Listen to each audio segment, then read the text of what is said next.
আসসালামু আলাইকুম। মামুরজোরের পক্ষ থেকে আমি সাইফ আপনাদের সবাইকে স্বাগত জানাচ্ছি আমাদের এবারের ওয়ার্ডপ্রেস থিম কাস্টমাইজেশন সেশনে।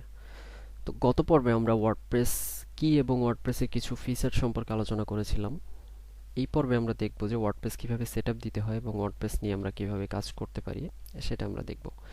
তো ওয়ার্ডপ্রেস নিয়ে কাজ করতে গেলে আমাদের প্রথমেই যে জিনিসটা লাগবে সেটা হচ্ছে একটা সার্ভার লাগবে এবং একটা ডেটাবেস লাগবে। তো আমরা চাইলে ডাটাবেস এবং সার্ভার দুইটাকে আলাদা আলাদাভাবে আমরা সেটআপ দিয়ে কাজ করতে পারি, বাট আমরা এত কমপ্লেক্স না করে খুব সহজে একটা কমপ্লিট সলিউশন আর কি ইনস্টল দিয়ে তারপরে আমরা সেখানে ডাটাবেস এবং সার্ভার দুইটা একসাথে রান করে তারপরে আমরা কাজ করব। তো অনলাইনে এরকম বিভিন্ন টুলস পাওয়া যায়, বিভিন্ন সফটওয়্যার পাওয়া যায় যেটাতে সার্ভার এবং ডাটাবেস দুইটা একসাথে প্যাকেজ আকারে পাওয়া যায়, যার মধ্যে জ্যাম্প খুব পপুলার একটা সফটওয়্যার। এছাড়া আপনারা চাইলে ম্যাম্প ইউজ করতে পারেন, অ্যাম্প আছে, তারপরে এএমপিপিএস আছে, এগুলো অনেক ধরনের সফটওয়্যার আছে। তো আমরা এখানে জ্যাম্প নিয়ে কাজ করব। জ্যাম্প সিম্পলি গুগলে যেয়ে তারপরে জ্যাম্প জ্যাম্প ডাউনলোড লিখে সার্চ দিলে এখানে প্রথমেই একটা ওয়েবসাইট আসে, সেটা হচ্ছে apachefriend.org। এইটাতে আমরা যাব। এটাতে যাওয়ার পরে এখানে জ্যাম্প যারা উইন্ডোজ ইউজ করেন উইন্ডোজ ইউজারদের জন্য এখানে জ্যাম্পের 3টা ভার্সন আর কি আছে। এরপরে যারা লিনাক্স ইউজ করেন তাদের জন্য আছে, এবং ম্যাক যদি কেউ ইউজ করেন ম্যাকের জন্য এখান থেকে আপনারা জ্যাম্প ডাউনলোড দিয়ে তারপরে ইউজ করতে পারবেন। তো এখানে দেখেন জ্যাম্পের কিছু ডিফারেন্স আছে, সেটা হচ্ছে যে এখানে পিএইচপি ভার্সন আছে 7.3, মাঝখানেরটা আছে 7.2 এবং এটা আছে 7.1। তো সবসময় আমরা লেটেস্ট যে ভার্সনটা আছে সেটা, এগুলো সবগুলোই লেটেস্ট, বাট পিএইচপি এবং পিএইচপি ভার্সনটার কি একটু চেঞ্জ আছে।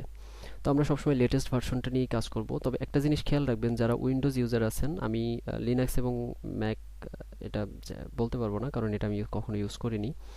যারা উইন্ডোজ ইউজার আছেন তারা এখান থেকে 64 বিটের যেই জ্যাম্পটা আছে এটা ডাউনলোড দিলে এটা মাঝে মাঝে কাজ করে না। তো সেক্ষেত্রে গুগলে যে 32 বিটের জ্যাম্পটা পাবেন বিভিন্ন ওয়েবসাইটে, সেটা ডাউনলোড করে তারপরে সেখান থেকে আপনারা চাইলে এটাকে সেট আপ দিতে পারেন। তো আমার ওয়েবসাইটে এটা আগেই ডাউনলোড দেওয়া আছে, সো আমি আর নতুন করে ডাউনলোড দিচ্ছি না, আপনারা সিম্পলি এখান থেকে ডাউনলোড করে নেবেন।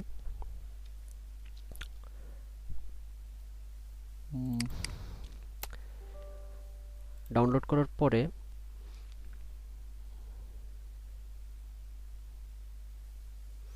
আমরা যখন জ্যাম্প সফটওয়্যারের ইনস্টলারটাকে ওপেন করব তখন এরকম একটা ইন্টারফেস আমরা দেখতে পারবো, যেখান থেকে আমরা জ্যাম্পটাকে ইনস্টল দিতে পারি।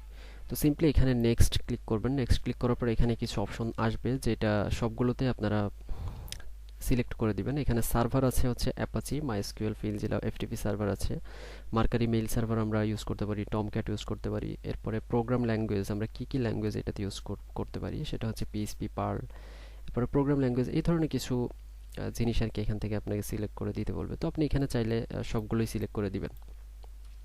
সিলেক্ট করার পরে আমরা নেক্সটে যাব। নেক্সটে যাওয়ার পরে এখানে আসবে হচ্ছে ডিরেক্টরি, অর্থাৎ আমি যে ওয়েব সফটওয়্যারটা ইনস্টল দিব এটা কোন ডিরেক্টরিতে আমি সফটওয়্যারটাকে ইনস্টল দিব।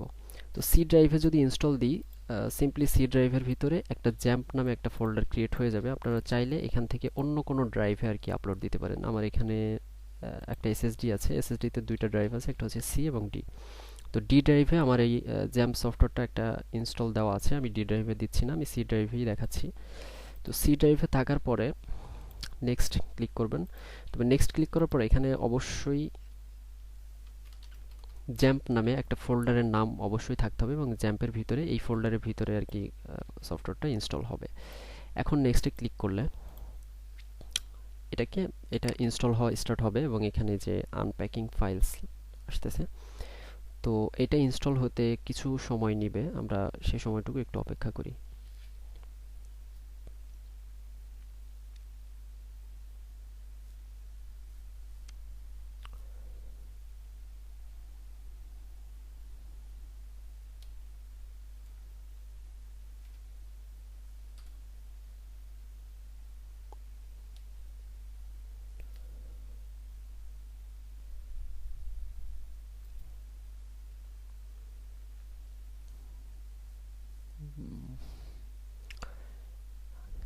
মানে সফটওয়্যারটা হচ্ছে সার্ভার এবং ডেটাবেস সবগুলো একসাথে কমপ্লিট প্যাকেজ, তো এই জন্য আর কি একটু লেট করে, কারণ বিভিন্ন ফাইল আর কি তারা ঠিকমতো সাজিয়ে রাখে যাতে এগুলো নিয়ে পরবর্তীতে আমরা ইজিলি সার্ভার রান করাতে পারি, ডেটাবেজ নিয়ে কাজ করাতে পারি। যার জন্য এটা একটু টাইম নিবে, আমরা সেই টাইমটুকু একটু অপেক্ষা করি।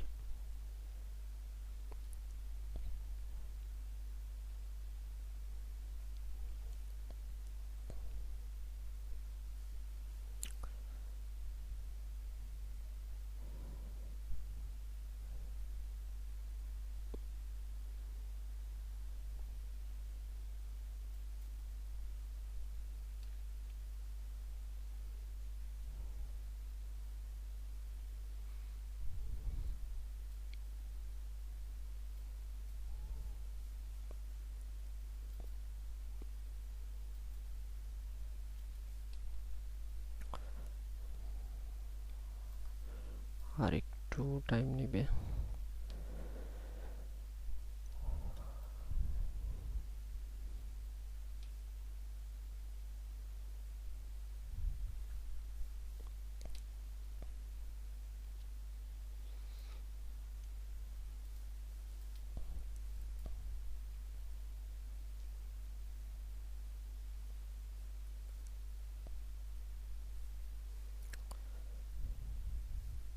আচ্ছা, আমাদের সার্ভারটা ইনস্টল হয়ে গিয়েছে। তো সার্ভারটা ইনস্টল হওয়ার পরে এখানে সিম্পলি বলবে যে do you want to start the control panel now, অর্থাৎ কন্ট্রোল প্যানেলটা আমরা কি এখনই স্টার্ট করতে চাচ্ছি কিনা। তো আমরা এখান থেকে সিম্পলি স্টার্ট করি। এখনই স্টার্ট করার পরে এই ধরনের একটা ইন্টারফেস আমরা দেখতে পারবো। তো এখানে আমরা ওয়েবের সার্ভার হিসেবে আমরা কাজ করব অ্যাপাচি নিয়ে, এবং ডেটাবেজ নিয়ে কাজ করব হচ্ছে মাইএসকিউএল।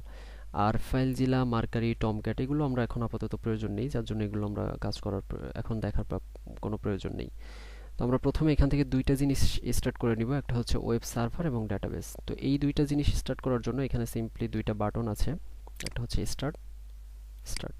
তো স্টার্ট করার পরে খেয়াল রাখবেন এখানে প্রথম অবস্থায় একটু হলুদ একটা কালার আসতে পারে ব্যাকগ্রাউন্ডে, অ্যাপাচি এবং মাইএসকিউএল এই দুইটার নিচে। তো যতক্ষণ পর্যন্ত এটা গ্রিন না দেখাবে ততক্ষণ পর্যন্ত ভাববেন যে সার্ভারটা রান হয়নি।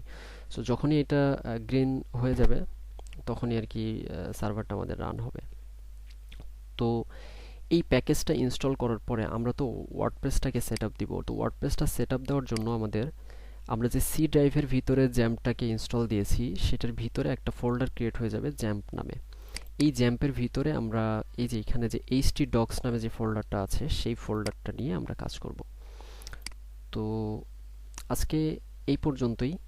আমরা নেক্সট টিউটোরিয়ালে দেখব যে আমরা কিভাবে এই জ্যাম্পে ওয়ার্ডপ্রেস সেটআপ দিতে পারি, এবং ওয়ার্ডপ্রেস সেটআপ দেওয়ার পরে ওয়ার্ডপ্রেসের ইনিশিয়াল বিভিন্ন সেটআপ সম্পর্কে আমরা দেখব, কিভাবে ডাটাবেজের সাথে ইন্টিগ্রেট করতে পারি, ডাটাবেজে কিভাবে ওয়ার্ডপ্রেস সেটআপ দিতে পারি, এবং কমপ্লিট ইনস্টলেশন প্রসেসটা আমরা নেক্সট পর্বে দেখব। তো আপাতত আমাদের সার্ভার এবং ডাটাবেসটা সেটআপ দেওয়া পর্যন্তই। সবাইকে এ পর্যন্ত সাথে থাকার জন্য ধন্যবাদ।